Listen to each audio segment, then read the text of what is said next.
Right, అందరికీ జై భీమ్. నేను రాజేష్ మహాసేన. ఆంధ్రప్రదేశ్లో రిజర్వేషన్లు రద్దవుతున్నాయి. నిజంగా రద్దయ్యాయి ఆల్మోస్ట్. డైరెక్ట్గా నేను మ్యాటర్కి వచ్చేస్తున్నాను. చదువులోనూ అలాగే ఉద్యోగాల్లో రిజర్వేషన్ కేంద్ర ప్రభుత్వ పరిధిలో ఉంటుంది. రాష్ట్ర ప్రభుత్వం పరిధిలో ఉన్న ప్రతి ఒక్క రిజర్వేషన్ను కూడా వైసీపీ ప్రభుత్వం వచ్చాక రద్దు చేసింది ఆల్మోస్ట్. దానికి ఈ నిన్న విడుదల చేసిన కొత్త ఇండస్ట్రియల్ పాలసీయే నిదర్శనం. ఇండస్ట్రియల్ పాలసీ అంటే ఇది చాలామంది మన వాళ్ళకి ఎస్సీఎస్టీలకు కానీ బీసీలకు కానీ తెలియకపోవచ్చు. కానీ నేను దాని గురించి క్లియర్గా చెప్తాను. ఇది మ్యాక్సిమం షేర్ చేయండి. ఎంత అన్యాయం జరుగుతుంది అనేది అందరికీ తెలియాలి. ప్రజలకి జరిగే ప్రతి అన్యాయం. ఎవరన్నా 10 లక్షల పైన పెట్టుబడి పెట్టి ఒక కంపెనీ పెట్టుకోవాలంటే ప్రభుత్వం వాళ్ళకి సపోర్ట్ చేసేది. గత ప్రభుత్వాల హయాంలో ప్రభుత్వం వాళ్ళకి సపోర్ట్ చేసేది. సపోర్ట్ చేయడం ఎలా అంటే ఎస్సీ ఎస్టీలు ఎవరైనా కనుక ఒక ఇండస్ట్రీ 10 లక్షలు దాటి పెట్టుబడితో ఒక ఇండస్ట్రీ పెట్టుకుంటే ఎస్సీ ఎస్టీలకు సంబంధించిన లేడీస్ పేరు మీద పెట్టుకుంటే కనుక ఇండస్ట్రీకి 45% మనకి సబ్సిడీ ఇచ్చేది గత ప్రభుత్వాల హయాంలో. అలాగే మగవాళ్ళ పేరు మీద పెట్టుకుంటే 35% సబ్సిడీ ఉంది. ఇప్పుడు నిన్న జగన్ గారు ఇచ్చిన కొత్త ఇండస్ట్రియల్ పాలసీలో ఆయన చేసిన మార్పు ఏంటయ్యా అంటే ఈ ఎస్సీ ఎస్టీలకు ఉన్న ఈ సబ్సిడీని ఆల్మోస్ట్ రద్దు చేశాడండి. ఎలా రద్దు చేశాడు ఆయన అంటే గత ప్రభుత్వాల హయాంలో ఎస్సీ లేడీకి 45% అంటే 10 లక్షలు పెట్టుబడి పెట్టుకుంటే 4.5 లక్షల ప్రభుత్వం నుంచి సబ్సిడీ వచ్చేదండి. ఒక ఎస్సీ ఓడి పెట్టుబడి పెట్టుకోవడానికి ఒక కంపెనీ పెట్టాలంటే ఒక బ్యాంకు లోన్ ఇవ్వాలంటే ఎన్ని రూల్స్ పెడుతుంది ఎస్సీలకి. వాళ్ళ దగ్గరికి బ్యాంక్ మేనేజర్లు, ఎందుకంటే నేను కూడా పెట్టున్నాను కాబట్టి చెప్తున్నాను. బ్యాంక్ మేనేజర్ల దగ్గరికి వెళ్ళి ఏమండి మేము లోన్ పెట్టుకుంటున్నాం, మాకు 45% గవర్నమెంట్ సబ్సిడీ వస్తుంది, ఇగో మేము ఇప్పుడు మీకు 20% కడుతున్నాం అంటే 65% మీకు కట్టేస్తున్నాం, ఇక మీ దగ్గర ఉన్న 35% మీరు ఇచ్చేది. ఆ 35% మా మిషనరీ ఉంటుంది కాబట్టి మీరు ఎనీ టైం దాన్ని సీజ్ చేసుకున్న మీ డబ్బులు మీకు వచ్చేస్తాయి, దయచేసి లోన్ శాంక్షన్ చేయండి అని అడగటానికి అవకాశం ఉండేది. బ్యాంకర్ 100కి 98 మందికి ఇవ్వకపోయినా ఇద్దరికన్నా ఇచ్చేవారు గత ప్రభుత్వాల హయాంలో. ఇప్పుడు ఇంకా ఇద్దరికి కూడా ఇచ్చే పరిస్థితి లేదండి. ఎందుకంటే గత ప్రభుత్వాల హయాంలో ఓసీలు 50 అంటే 100కి 15 రూపాయల సబ్సిడీ ఓసీలకు ఉండేది, 100కి 45 రూపాయల సబ్సిడీ ఎస్సీ ఎస్టీలకు ఉండేది, 100కి 25 రూపాయల నుంచి 30 రూపాయల సబ్సిడీ బీసీలకు ఉండేది. కానీ ఈ రోజున ఎస్సీలకే 100కి 15 రూపాయలు ఇస్తారట. అంటే ఓసీలతో సమానం చేస్తారు. నాకు తెలిసి ఇంకా బీసీలకి సబ్సిడీ మాటే ఉండదు. ఈ ఎంత దారుణం అంటే ప్రతిరోజు జరిగే ఈ సిచ్యువేషన్ చూస్తుంటే అసలు ఏమైపోతుంది. ఇంత నమ్మిన జాతి మేము. ఆయన జగన్ గారు అంటే ఎస్సీలకి చాలా మేలు చేస్తాడని నమ్మి ఎస్సీల బేషరతుగా ఓటేసాం ఆయనకి. ఎంత దారుణంగా ఎలా మోసం చేయగలుగుతున్నారు నాకు అర్థం కావట్లేదు. నేను డైరెక్ట్గా జగన్ గారిని అడుగుతున్నాను, సార్ ఏం పాపం చేశారు ఎస్సీ ఎస్టీలు ఏం పాపం చేశారని వాళ్ళకి ఒక ఆటో లేకపోతే ఒక టెంట్ హౌసో లేకపోతే చిన్న కాయగూరల కొట్టో పెట్టుకునే అవకాశం ఉన్న ఎస్సీ కార్పొరేషన్ లోన్స్ అన్నింటినీ రద్దు చేసేసారు. అంటే ఉపాధికి అవకాశం లేకుండా చేసేసారు చిన్న చితక లోన్స్. పోనీ ఇప్పుడు ఈ సబ్సిడీ ద్వారా పోనీ డిఐసిలో ఉన్న లోన్ తెచ్చుకుంటారు, పోనీ ఏదైనా చిన్న చిన్న వ్యాపారాలు పెట్టుకునే అవకాశం ఉందంటే ఇప్పుడు దీన్ని కూడా మొత్తం కంప్లీట్గా రద్దు చేసినట్టే. అంటే ఇక రాష్ట్ర ప్రభుత్వం ఇచ్చే ప్రతి రూపాయలో ఇప్పుడు ఎస్సీ ఎస్టీ బీసీలకు ఇచ్చే సబ్సిడీ కానీ లేకపోతే ఎక్స్ట్రాగా ఇచ్చేది ఏదన్నా ఉందంటే అవి మొత్తం కంప్లీట్గా రద్దు చేసిందండి వైసీపీ ప్రభుత్వం వచ్చాక. అంటే ఆ రాష్ట్ర ప్రభుత్వం చేతిలో ఉన్న రిజర్వేషన్లు అన్నీ కూడా ఎస్సీ ఎస్టీ బీసీలకి రద్దు చేస్తారు.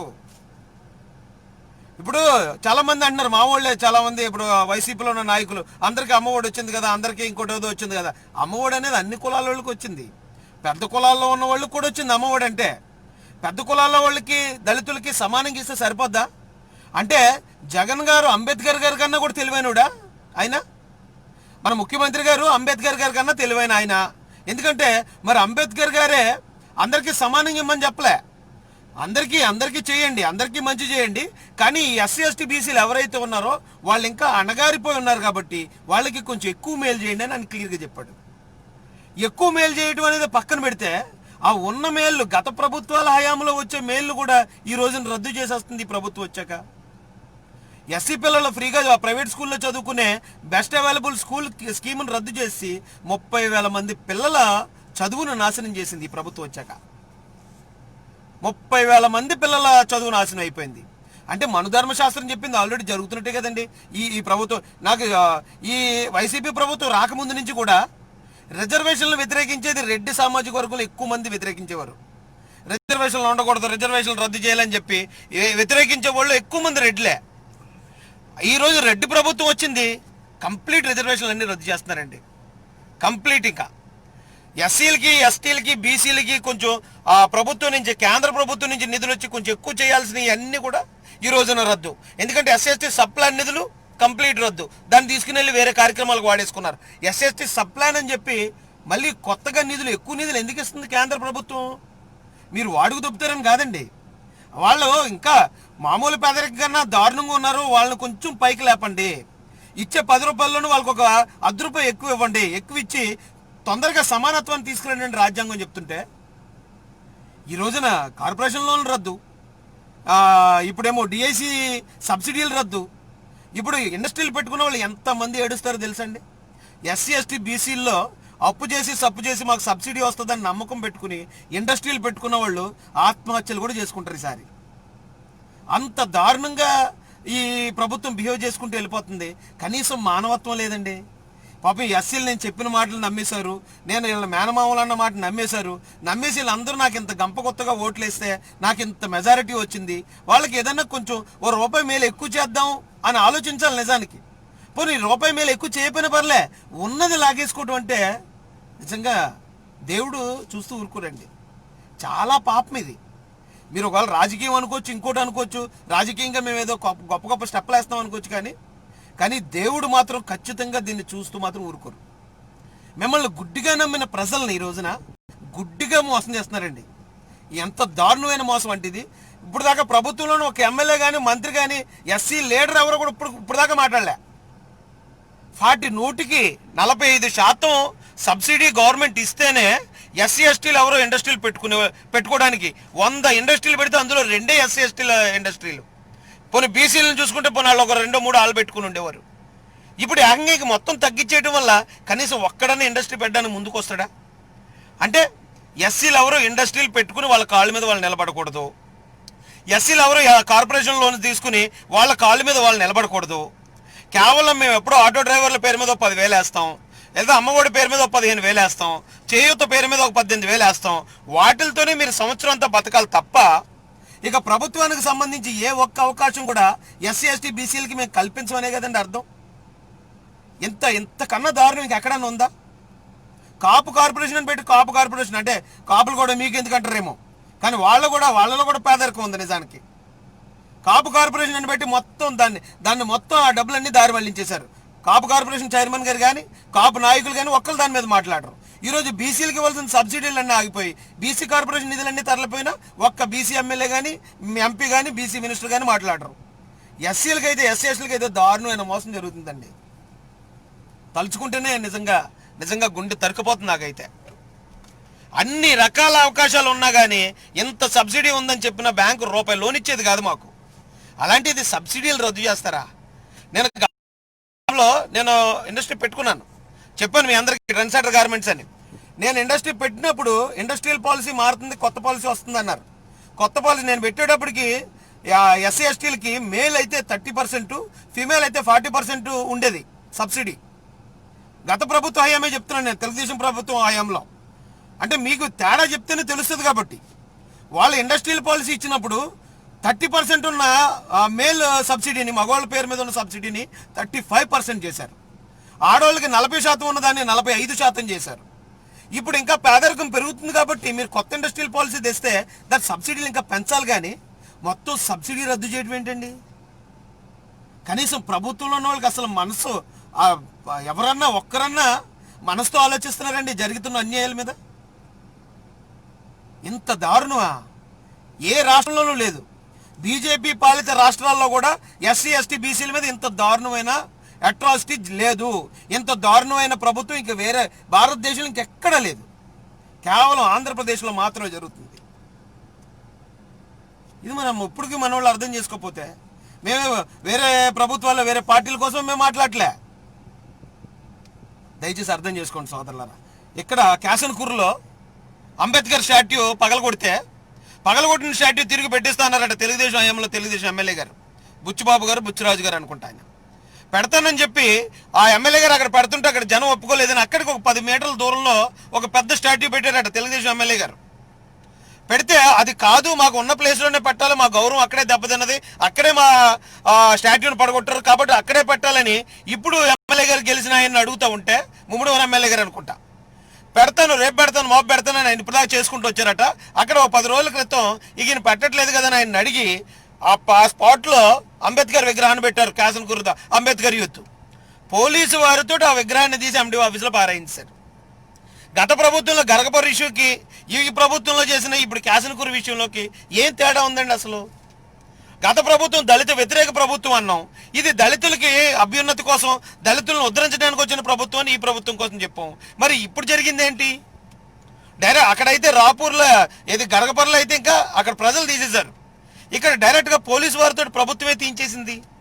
తీయించేసేది ఎండి ఆఫీసులో పాడేయించారంట. దయచేసి అక్కడ అంబేద్కర్ స్టాట్యూ పెట్టించండి. నిజంగా ఇది దళిత ప్రభుత్వం అయితే అక్కడ అమలాపురంలో మన విశ్వరూప్ గారు నేను రిక్వెస్ట్ చేస్తున్నాను, దీన్ని కాసనకూరులో యథాస్థ అంబేద్కర్ విగ్రహం పగల కొట్టారో అక్కడ ఆ విగ్రహం ప్రతిష్ఠింపజేయండి. ఒక పక్కన ఇక్కడ కుర్రాడు రాజు, మద్దూరు రాజు నా కుర్రాను కొట్టేశారు. ఆ కుర్రాను కొట్టేస్తే దాని మీద కేసు లేదు. జంగారెడ్డి కూడా సిపి కార్యకర్తే వినోద్ అనే కుర్రాడు ఎస్ఐసి కొట్టుకుంటూ తీసుకెళ్ళిపోయారు. దాడులన్నీ ఎస్సీల మీదే, న్యాయం లేదు. కట్టింగ్లన్నీ ఫండ్స్ అన్నీ వచ్చే ఫండ్స్ అన్నీ కూడా ఎస్సీ ఎస్టీ బీసీల ఫండ్సే కట్టింగ్. ఎవడు అడిగే నాదుడు లేడు. ప్రభుత్వం కారణం అండి ప్రభుత్వం. ఒక్కసారి ఆ ప్రభుత్వాన్ని సపోర్ట్ చేస్తున్న ప్రతి ఒక్కరూ ఆలోచించాలి. ప్రభుత్వాన్ని ఎందుకు సపోర్ట్ చేస్తున్నాం మనం? కేవలం మన స్వలాభం కోసం, మన పదవుల కోసం, మనకు వచ్చే చిల్లర డబ్బుల కోసం మనం సపోర్ట్ చేస్తున్నామా? నేను దళిత నాయకుల కోసం మాట్లాడుతున్నాను. ఎస్పెషల్లీ సోషల్ మీడియాలో మాలాంటి వాళ్ళ మీద దాడికి వస్తున్నాను. 45% ఉన్న సబ్సిడీని 15% కంటే 30% తగ్గించారంటే ఏమయ్యా? దళితులు ఇప్పుడు ఇండస్ట్రీలు పెట్టుకున్న వాళ్ళందరూ డెవలప్ అయిపోయారా? దళిత సమాజం అంతా డెవలప్ అయిపోయిందా? ఎందుకు అసలు ఒక ప్రభుత్వం వచ్చిన తర్వాత ఈ సంక్షేమ కార్యక్రమాలు పెంచడం చూసాం, కానీ ఇచ్చే సంక్షేమ కార్యక్రమాలు తగ్గించేసి మేము ఎక్కడ చూడలేదండి ఇలాగా.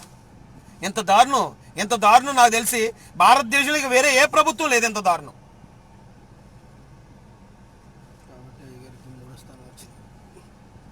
రాజమండ్రి గారు టీడీపీకి తాతలాగా ఉంది, వైసీపీ అండి. అసలు టీడీపీ కానీ యోగి ఆదిత్యనాథ్ ప్రభుత్వాన్ని కూడా మనం పోల్చక్కర్లేదు వైసీపీ ప్రభుత్వంతో. యోగి ఆదిత్యనాథ్ ప్రభుత్వం కూడా వైసీపీ ప్రభుత్వంతో పోల్చుకుంటే ఎంతో కొంత బెటర్ అనిపిస్తుందండి. ఎందుకంటే అక్కడ కూడా దళితుల మీద ఇంత దారుణాలు లేవు. భారతదేశానికి ఎక్కడా లేదు, కేవలం ఆంధ్రప్రదేశ్లో మాత్రమే జరుగుతుంది ఇది. ఒక్కసారి అందరూ ఆలోచించండి, షేర్ చేయండి, వీలైనంత వరకు తెలియజేయండి జనాలకి, మన జనాలకి జరుగుతున్న అన్యాయాల్ని. వాళ్ళు అన్యాయం చేస్తూ అదే న్యాయం అన్నట్టు ప్రచారం చేసేసుకుంటున్నారు. వాళ్ళ మీడియా ఉంది కనుక, మనకున్నది సోషల్ మీడియా కనుక కనీసం జరుగుతున్న అన్యాయాన్ని, మన ఆక్రందన, మన బాధని మన జనాలందరికీ రీచ్ అయ్యేలాగా ఎంత దారుణం జరుగుతుంది గవర్నమెంట్లో అనే విషయాన్ని మన వాళ్ళందరికీ తెలియజేయండి మిత్రులారా. ఇది లైటింగ్ తగ్గిపోతుంది అనుకుంటే సరిగ్గా కనిపించట్లేదు.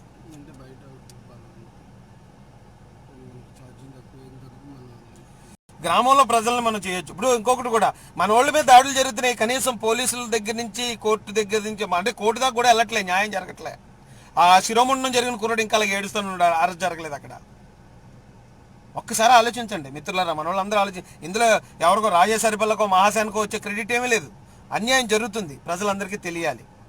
ఈ తడిగుడ్డతో గొంతుకు వస్తున్న ప్రభుత్వ చర్యల్ని మన వాళ్ళందరికీ తెలియజెప్పాలి. గుడ్డిగా పెంచుకున్నారు మన వాళ్ళు ప్రేమ, గుడ్డిగా అభిమానం పెంచుకున్నారు. ఆ గుడ్డి అభిమానంతో మన గుడ్డుల్లోనే పొడుస్తున్నారు, మన కళ్ళలోనే పొడుస్తున్నారు. ఈ రోజున మనకి వీలైతే వైసీపీ ప్రభుత్వం వస్తే 45% ఉన్న సబ్సిడీని 50% చేయాలి, 35% ఉన్నదాన్ని 40% చేయాలి. అది వదిలేసి ఇక 15% అంటే కంప్లీట్ రద్దు. మనల్ని ఓసీలతో పాటు, అంటే పెద్ద పెద్ద ఇండస్ట్రియలిస్టులు ఉంటారు, 200 కోట్లు 300 కోట్లు పెట్టి ఇండస్ట్రీలు పెట్టే వాళ్ళకి అదే ఇప్పుడు ఎస్సీ ఎస్టీలు కూడా ఇస్తున్నారంటే మనం ఆ స్థాయికి వెళ్ళిపోయామన్నా, లేకపోతే మనకి రాజ్యాంగం ఇచ్చిన రిజర్వేషన్లు రద్దు అవుతున్నాయని అర్థమా? ఎక్కడ పక్కనున్న తెలంగాణను చూసి నేర్చుకోవచ్చండి. ఆయన కేసీఆర్ గారు ఎస్సీ కార్పొరేషన్లో ఉన్న ప్రతి పథకానికి కూడా ఎస్సీలందరికీ, ఎస్సీలతో పాటు ఎస్సీ నుంచి కన్వర్ట్ అయిన క్రైస్తవులందరికీ కూడా వర్తిస్తాయి అని ఇంకా డెవలప్ చేయడానికి పక్కనున్న ప్రభుత్వాలు ప్రయత్నిస్తుంటే ఉన్న పథకాలు కూడా తీసేస్తుంది ఈ ప్రభుత్వం. అంటే ఇది ఇంటర్నల్గా ఏదో ఒక పెద్ద స్ట్రాటజీతో ముందుకెళ్తున్నారు. దళిత ఎస్సీ ఎస్టీల మీద, బీసీల మీద చాలా పెద్ద కుట్ర జరుగుతుంది ఆంధ్రప్రదేశ్లో. మళ్ళీ మనుధర్మ శాస్త్రాన్ని ఇక్కడ ఇంప్లిమెంట్ చేస్తున్నారు గ్యారంటీగా. మనుధర్మ శాస్త్రం ప్రకారం ఎవరో చదువుకోకూడదు, ఎవరో దళితులు, ఎస్సీ ఎస్టీ బీసీలు ఎవరు చదువుకోకూడదు. అందుకే బెస్ట్ అవైలబుల్ స్కూల్స్ అని ప్రైవేట్ స్కూల్స్లో ఉన్న స్కీమ్ రద్దు చేశారు. ఎవరు ఎవరు ఉద్యోగాలు చేయకూడదు కనుక అది ఏంటది ఏపీ స్టడీ సర్కిల్ అనే దాన్ని రద్దు చేసి మన పిల్లలు ఎవరు కూడా ఐఏఎస్ ఆఫీసర్లు అవ్వకుండా, సివిల్స్కి వెళ్లకుండా ఆఫ్ చేశారు. మీరు చాలా జాగ్రత్తగా ఎవరు వ్యాపారాలు చేయకూడదు. వ్యాపారాలు చేసేది ఏంటి? ఎస్సీ కార్పొరేషన్ లోన్తోనూ అలాగే పరిశ్రమల శాఖ లోన్స్తోనూ. ఎస్సీ కార్పొరేషన్ రద్దు చేశారు, పరిశ్రమల శాఖను ఆఫ్ చేశారు. కాబట్టి ఎవడు వ్యాపారాలు చేయకూడదు. ఇక ఎంతసేపు బానిసత్వం చేయాలి మనం, వాళ్ళు ఇచ్చే డబ్బులు తీసుకోవాలి, వాళ్ళకి బానిసత్వం చేయాలి. అదే మనుధర్మశాస్త్రం చెప్తుంది. ఈ రోజున వైఎస్ఆర్సీపీ ప్రభుత్వం దాన్నే ఇంప్లిమెంట్ చేస్తుంది. అయినా ఇప్పటికి ఇంకా మాకు సిగ్గు లేదు, మాకు ఎంతో కొంత ఇస్తే చాలు, మాకు ఏదో పదవి ఇస్తే చాలు, మాకు అదే గొప్ప అనుకుంటారా? అలాంటి వాళ్ళందరూ మీ చావు మీరు చావండి. మేము మాత్రం మాకు చేతనైనంత వరకు జరుగుతున్న ప్రతి అన్యాయాన్ని ప్రజల ముందు పెడతాం. జై భీమ్, జై భారత్, జై మహాసేన.